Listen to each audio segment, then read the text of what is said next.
Kepada adik-adikku yang ada di luar negeri yang saat ini lagi bekerja, khususnya yang mendengar acara ini, karena acara ini juga didengar oleh adik-adik kita semua yang ada di Hong Kong, yang ada di Korea, ada di Kuwait, ada di Saudi. Maka kami himbau, jika Anda seorang wanita, wahai adik-adikku,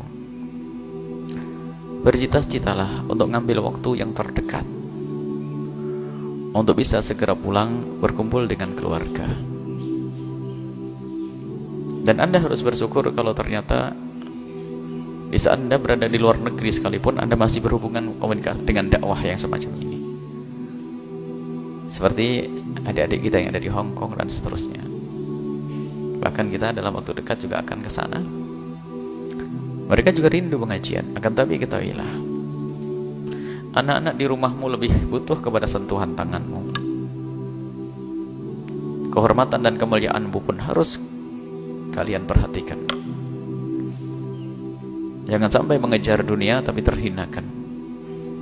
Ini harus jadi bahan renungan setiap saat doa adik-adikku yang ada di mana, di luar negeri sana, yang jauh dari orang tua.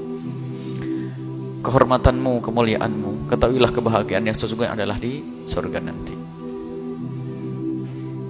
Dan insya Allah kalau kalian dengar ini semuanya, kalau kalian dengar karena Allah, Allah akan buka rezeki di negerimu, bersama keluargamu, bersama suamimu, bersama bapakmu, rezeki yang penuh keberkahan.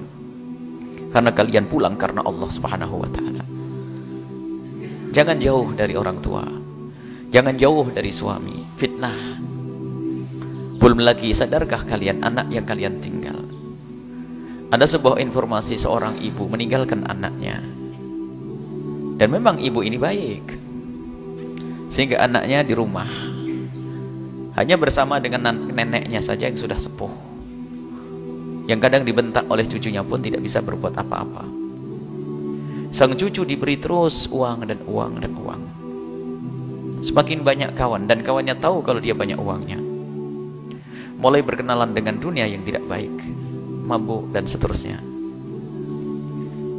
Hingga terjadilah suatu ketika percekcokan hingga berani membunuh orang lain. Ibunya ada di mana? Ibunya ada di tempat yang jauh. Bahkan ada seorang anak karena biasa dimanja oleh ibunya dengan pemberian kayak begitu dari luar negeri. Giliran bapaknya, giliran ibunya atau ibunya pulang, kan pengaturan ekonominya kan semakin, kalau dulu kan hanya diberi karena mungkin faktor kangen, faktor sayang, faktor rasa meninggalkan anak, jadi duit diberel-berel begitu saja. Tapi giliran ibunya pulang mulai diatur itu mesti mulai protes karena sang anak tidak punya akhlak, tidak punya pendidikan. Sehingga akhirnya apa? Keluarlah pisau, sehingga ditemukan di sebuah kampung ibunya harus dijahit dengan 12 jahitan. Lihat, pendidikan itu penting wahai adik-adikku yang sekarang ada di luar negeri. Anak-anakmu ada di mana? Dan bagi yang ada di negeri ini, wahai adik-adikku semuanya, jangan bercita-cita untuk pergi jauh. Adapun adik-adik kita yang ada di tempat yang jauh sana, kita doakan semoga Allah menjaga mereka, iman mereka, akhlak mereka, dan semoga Allah segera kembalikan mereka kepada saudara mereka, kepada orang tua mereka, kepada anak-anak mereka, sehingga mereka segera menemukan keindahan di dalam hidup ini. Dan semoga Allah memberikan kecukupan di negeri ini. Dan ketahuilah, rezeki itu sudah ada jatahnya. Kalau jatahmu 1 juta, ya 1 juta. Jatahmu 10 juta, 10 juta. Baik. Kalau tidak ada jatah, biarpun kau ambil di mana, tetap tidak ada jatahnya. Orang menganggap jatahnya semakin banyak di negeri orang. Oh enggak. Kalau jatahmu 1 juta, di negeri orang dapat 10 juta. Jatahnya 1 juta. Tak-taunya bisa berangkat ke luar negeri dapat jatah 10 juta. Naik. Oh enggak naik. Tetap jatahmu 1 juta. Kenapa?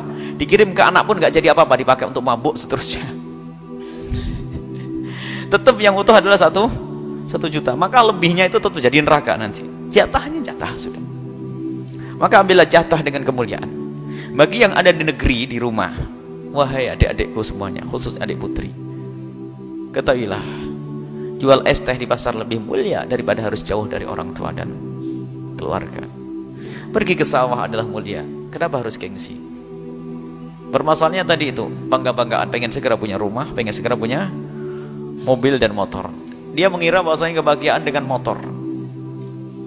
Alangkah banyaknya dan alangkah banyaknya dan alangkah banyaknya percekcokan keluarga setelah terjadi salah satunya pergi ke luar negeri. Akhirnya seperti itulah, berceraian, permusuhan, bertentangan, dan yang ngadu kepada kami bukan 10-20 orang, kalau dihitung mungkin ratusan, bingung membuat jadwalnya nanti. Jadi apakah tidak belajar dari yang demikian itu? Jadi ada, karena apa? Mohon maaf, suami misalnya kerja jauh, istri di rumah, sementara istri ada prasangka-prasangka, atau sebaliknya istri di luar negeri jauh, suaminya dapat uang saja, dia punya syahwat, punya hawa nafsu dan seterusnya, lalu terjadi pelanggaran dan sebagainya, dengar informasi, berantem semuanya. Kebersamaan harus kita utamakan, keindahan dalam hidup ini. Ini adalah nasihat umum. Akan tapi siapapun di antara adik-adik kita yang sudah terlanjur pergi ke luar negeri sana, ini ada di antara mereka yang dengar saat ini, dengar adik-adikku, dan mereka juga mendengar streaming langsung, lihat dengan di televisi,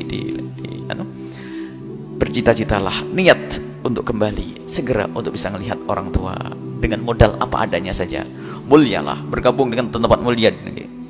Allah akan buka rezeki di rumah, dekat dengan orang tua. Yang di rumah nggak usah pergi ya, ini nasihat lebih penting lagi daripada yang tadi ini. Karena apa? Ini sudah umum ya, pergi nggak mikir. Sebab keindahan itu adalah bertemunya hati, bukan dapatnya duit.